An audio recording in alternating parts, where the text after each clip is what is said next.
오늘은 5월 17일 출애굽기 18장 1절부터 12절까지입니다. 1절 말씀을 보니까 모세의 장인이 등장을 하는데요. 이 사람의 이름은 미디안 제사장인 이드로다 이렇게 써 있어요. 그러니까 지금 출애굽을 했을 때에 하나님의 놀라운 이적을 본 당사자들이 있죠. 누굽니까? 모세와 이스라엘이죠. 그런데 처음으로 제3자가 등장을 하는 거예요. 제사장 이드로는 모세의 장인이면서 이 출애굽을 직접 경험해보지 못한 사람이죠. 이 제3자가 등장을 하게 되는 것입니다. 이스라엘 사람들은 하나님의 기적과 이적을 체험했어요. 왜냐하면 그들에게 믿음이 필요했고 하나님은 그 믿음을 주시기 위해서 외적인 확인을 주신 거예요. 즉 외적인 증거를 주심으로 하나님이 살아계심과 이스라엘을 돌보심을 보여주신 것이다 라는 거예요. 그런데 우리가 알다시피 이스라엘 백성들은 어떻습니까? 늘 원망하고 불평하고 조금만 안 좋은 게 있으면 아쉬운 게 있으면 모세 찾아가서 왜 우리를 끌고 왔느냐라고 원망하는 모습들을 꽤 많이 보았죠. 그런데 이 제3자 이드로가 보았을 때는 이 뒤에 나오지만 이 하나님의 이끄심과 인도하심은 충격과 경이로움 그 자체였어요. 너무 놀라운 사건이었거든요. 그러니까 우리는 이걸 알아야 돼요.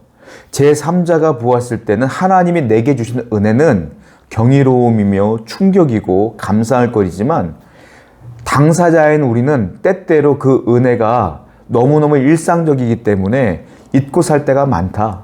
그리고 내 삶에 조금이라도 문제가 생기면 하나님께 득달같이 달려가서 원망할 때가 많다.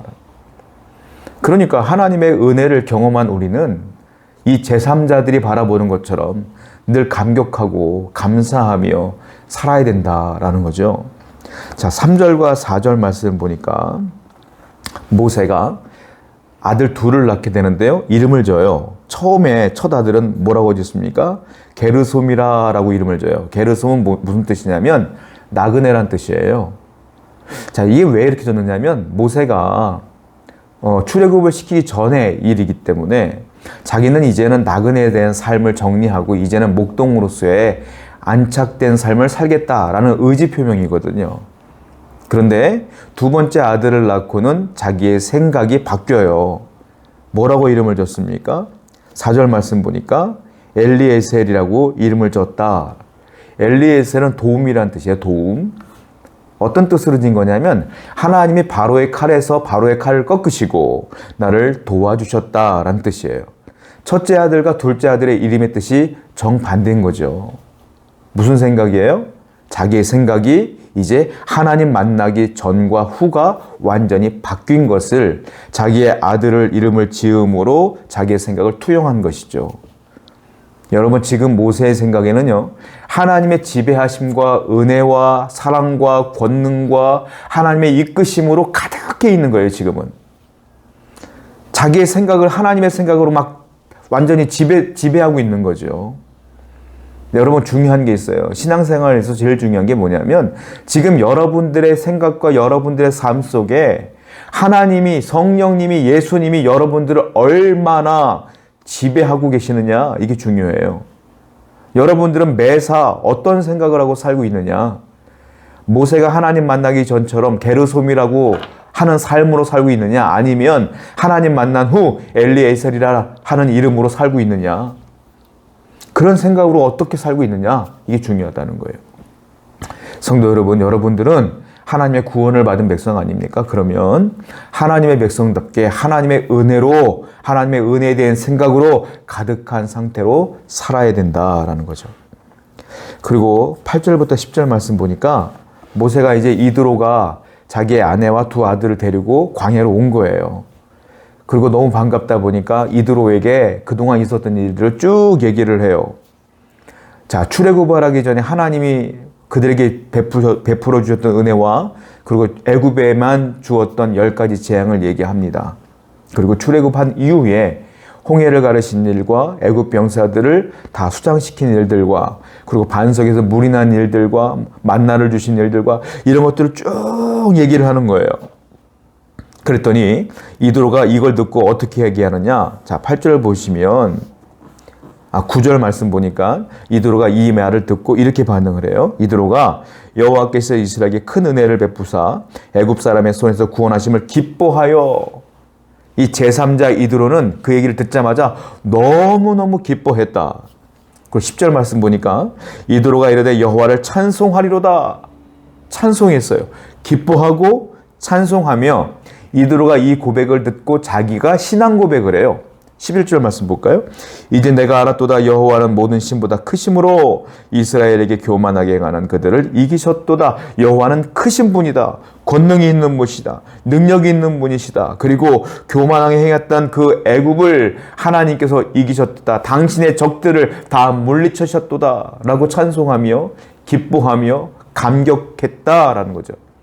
제3자 이드로는 이렇게 반응을 했어요. 한마디로 어떤 반응일까요? 하나님의 은혜를 들었으면 이렇게 믿음으로 반응해야 된다는 거예요. 그런데 이스라엘 사람들은 하나님의 은혜 속에 있으면서도 믿음으로 반응하지 아니하고 원망할 때가 너무 많다. 저와 여러분들은 이미 하나님의 은혜 속에 가득 담겨져 있다는 거죠. 어떤 은혜를 받았어요? 구속의 은혜를 받았잖아요. 여러분들은 예수 그리스도를 믿음으로 구원을 받았어요. 이미 구원을 받았으면서 이 구원 받은 것은 별거 아닌 양 당연한 것처럼, 일상적인 것처럼 치부하고 내 눈에 내 이익이 보이지 않으니까 구원받은 것과 내가 집 사는 것과 무슨 상관이에요? 구원받은 것과 내가 저축이 늘어나는 것과 무슨 상관이에요? 아무 상관이 없어 보이니까 여러분들이 구원의 은혜를 잊고 산다는 거죠. 은혜에 겨운 거예요. 은혜에 겨운 거예요. 제3자 입장에서 볼 때는 이 구원의 감격이 얼마나 대단한 것인데, 죽을 수밖에 없었던 내가 예수 그리스도를 믿음으로 구원받은 것이 얼마나 감격스러운 것인데, 은혜 속에 있는 사람들은 은혜 귀한 줄 몰라요. 우리는 이드로처럼 믿음으로 고백해야 돼요. 믿음으로 감사해야 돼요. 믿음으로 반응해야 돼요. 오늘도 하나님의 은혜가 여러분과 함께함을 믿으시기 바랍니다. 이전에도 하나님의 은혜가 있었고요. 지금도 하나님의 은혜가 여러분들을 덮고 있어요. 내 삶이 조금 더 어그러진다고 해서, 조금 내가 원하는 대로 안 된다고 해서 원망하거나 불평하거나 두렵거나 절망해서는 절대로 안 된다라는 거죠. 오늘도 하나님의 은혜가 나를 덮고 있음을 기억하여 이드로가 고백한 것처럼 만군의 여호와를 찬양하며 여호와의 권능을 찬양하며 하나님의 구원을 기뻐하는 여러분 되기를 축원드립니다. 기도합시다. 하나님, 이미 은혜의 홍수 속에 살고 있음을 알게 해 주옵소서. 홍수 속에 있는 사람들은 물이 귀한 줄 모릅니다. 하나님, 우리는 그러나 이 은혜가 귀한 줄 깨달아 감사하며 기뻐하며 찬양하며 믿음으로 반응할 수 있도록 인도하여 주옵소서. 예수님의 이름으로 기도드렸습니다. 아멘.